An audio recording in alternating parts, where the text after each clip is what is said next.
became more precious, more meaningful, more valuable because it became worth the life of Christ. Yes. And so this should tell you something. God. It should tell you just how important or how much we mean to God. Paul writes in this text that he did not spare his own son. That's right. But he gave him for us all. But my dear colleagues of faith, many of us have a hard time buying into our increased value. I will submit that after the death and resurrection of Christ, that many Christians are selling themselves below market value. And we are selling ourselves short. Yeah. You know why I say that? Because we have yet to buy into what God, Jesus, offered us through his life. We continue to do things as usual.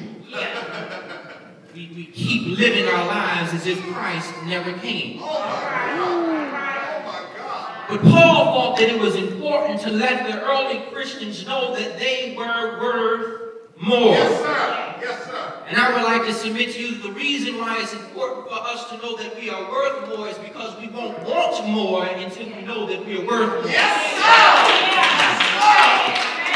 So many of us have failed to desire more, have failed to achieve more because we fail to know that we are worth more. Yes, sir.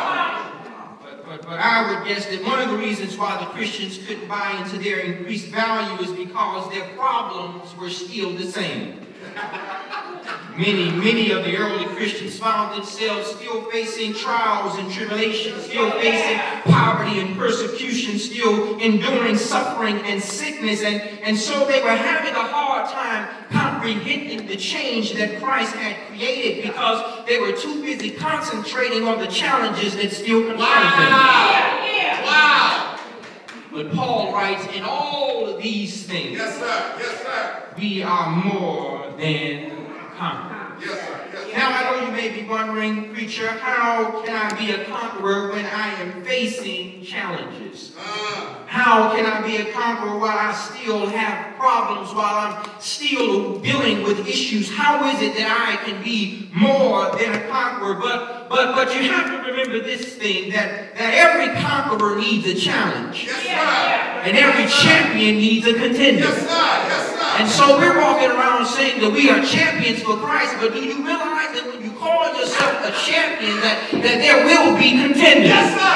That there will be somebody who's going to challenge your championship status. And so, my brothers and my sisters, we should not allow our problems to determine our power. And so this is the first point in realizing that we are worth more. We must understand that every champion needs a contender. So you see, Paul is trying to tell us that our problems do not determine our worth.